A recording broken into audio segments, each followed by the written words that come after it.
What's going on, guys, and welcome back to another Madden 20 Titans online franchise gameplay. It is week number 3, and we are matched up against the Houston Texans. You see our little game day goal before we even get into our game. We'll have a couple upgrades, but our game day goal is to try to deal with how are we going to deal with JJ Watt. Answer to that is just let JJ be JJ and just try to be better and just beat this team.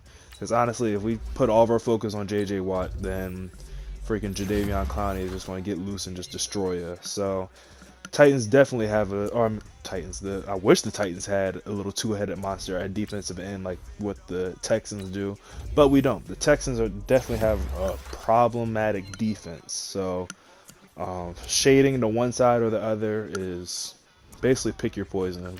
If JJ Watt gets hot, then we're going to be shading to his side, obviously. But then that just means that we're going to leave our poor left tackle or right tackle, whatever side he has Jadeveon Clowney on, is basically just going to be on an island and have to put up with a beast one-on-one. So going into this game, we've already beaten the Texans once this season, but like I even said with the Indianapolis Colts, I don't take my division games lightly at all. I play these people twice a year. This is season 4 of this, so pretty much everybody in here except the Jaguars user pretty much knows how I play, what I like to do, and same thing vice versa. I know what the Texans like to do. I know what the Colts like to do, and just like the Jacksonville Jaguars guy, I don't really know what he likes to do because Jaguars usually keeps on changing like it seems like every year. But anyways, you see Quincy Pounds starting things off for us with another nice kick return. He's coming in off of an amazing week 2 performance. Like, I honestly think that they should have just given him a dev upgrade just for that performance. But he sets up Derrick Henry with beautiful field position, even though it's not really beautiful field position. But Derrick Henry does the best of that little kick return and takes it on the second play from scrimmage all the way to the end zone. So things are starting off pretty good for us on offense.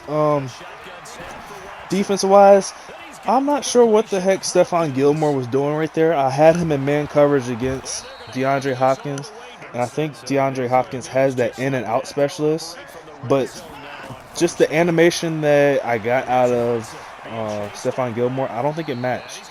And I see that my opponents learned how to slide with Deshaun Watson. If you don't know what I'm talking about, go back and look at the first time we played the Houston Texans. His first scramble with Deshaun Watson did not, well, it did end pretty good for him because he got the ball back. But he paid a price. And then right here, I just watched it back now. I didn't know that in goal line formation that my corners come off the field. So I didn't have Stephon Gilmore over there matched up with DeAndre Hopkins because I even made that coaching change to make sure that Hopkins is not going to be the one that beats me. I had my superstar X Factor cornerback on him. But in goal line, he's not even on the field, so I had to remember to make that change next time. I ended up having, I think it was Levi McPherson, my safety, on him. I mean, he's a good user, but come on now, he's not. I mean, who really is going to be guarding DeAndre Hopkins? But he for sure isn't. Got away with the interception there. Luckily, my opponent did not click on, because if he would have clicked on, that would have been a pick 6. But it didn't matter anyways, because after the punt, what happens? He takes the ball 98 yards on a run right up the middle like it's nothing. Like, come on now. Hindsight, don't know why I didn't pinch my line in the first place. I don't even think I blitzed. Normally, I don't even blitz. I like to pinch my line, but I didn't even pinch my line. I was doing whatever other adjustments. I think that little adjustment that he did with DeAndre Hopkins made me think he was passing. But yeah, things aren't going so hot on defense, I guess. He's giving up 14 points in the first quarter. Like, damn. And offense is struggling now to move the ball as well. Tajay Sharp, he has some pretty good catching traffic, just drops that one. I thought he would have held on to that. And Jayon Brown. Is it Jayon? No. I can't even remember his name. Freaking, you know who I'm talking about. Anyways, coming up and stopping the run there that time because someone decided not to plug the hole on his 98-yard touchdown run. And then, of course, I get the pass interference. Part of me wanted to stay on David Long Jr. and just let Byard stay there, and hopefully, because David Long Jr. is pretty fast. I was hoping that I could get there in time and maybe possibly help out, but at the last second I said no, switch on to Bird or Byard, and ended up getting pass interference. But it's all right because Jordan Hampton ended up bailing us out there in the red zone, damn near a touchdown in the end zone. So defense came up clutch for me there. Back on offense, and we are going to run the ball to get things going here. The pass isn't looking too hot. Our receivers aren't really catching the traffic, but that man Derrick Henry is running people over like it's nothing. Try to get Jalen Moore in to get him some carries too. Nice little juke move. Unfortunately, Jadeveon Clowney was trailing us, and I can't even get mad at that. That was a beautiful strip right there. Like, I can't get mad. Like, it's unfortunate for me that it happened, but that's just a nice play. Like, he didn't even click on, but like, that's not even a manual strip. That was just Jadeveon Clowney being great. So I can't even be mad at that turn of events.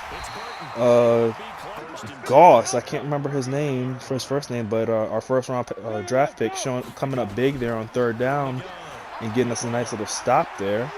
And there's nobody open, and we take a sack from Jadeveon Clowney. At this point right here, I was just like, you know what? First half isn't going good. Let's just get to the second half, and we end up punting the ball out of bounds. Or we drained the clock now, and then we end up punting it out of bounds. There was like 5 seconds left on the clock when I punted it, and went out of bounds. It was done. So escaped the first half just with a 7-point deficit. Coming back on 3rd and 5, you see we're over here using Gilmore on DeAndre Hopkins because we don't want any more of those trash animations happening when we're in man coverage. Pressing him up, he goes somewhere else and finds Jordan Hampton, and he gets his second interception of the game. So Jordan Hampton's coming up big after last week's performance where he gave up the lone touchdown of that game. Yeah, he gave up that lone touchdown. Who was that? Nelson Aguilar, I want to say. Just straight mossed him in the end zone. But anyways, we end up turning that interception into points. We end up finally figuring out a way to get A.J. Brown involved in this offense. Throw him in the slot position there. Had a little RPO bubble screen action going, and we found him for a touchdown, which was huge because we ran the ball literally like 3 times down there, and we weren't getting the amount of push that I would have liked to see from my offensive line. I think it's Jayon Brown. Pretty sure it's Jayon. I don't know. I can't remember. If you remember his name, comment it down below. I'm constantly forgetting some of my players' names. But anyways, that man, 55 Brown, he came up big with a nice little strip animation. Unfortunately, again, we just could not get the fumble recovery. 3rd and 5, he tries to escape again with Deshaun Watson. We end up coming up with a huge stop, forcing 4th and inches. And we go to goal line. What's going to happen? He's going to run the ball and hand it off to his... Good God. Jeffrey Simmons Jr. This is why we gave him a 5th-year option. This is why we accepted his 5th-year option, I should say. Comes up clutch for us. He may not get the sack numbers, but when we need him to be great, he shows up and he is great. Forcing a turnover on downs there. Coming back on offense, hand the ball off to Derrick Henry. Picks up a huge first down.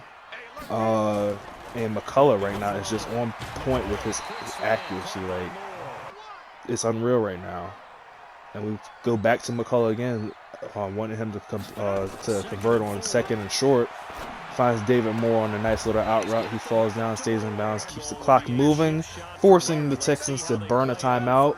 We get down into the goal line later on in that drive. Hand the ball off to our workhorse, Derrick Henry, because we are not putting Jalen Moore.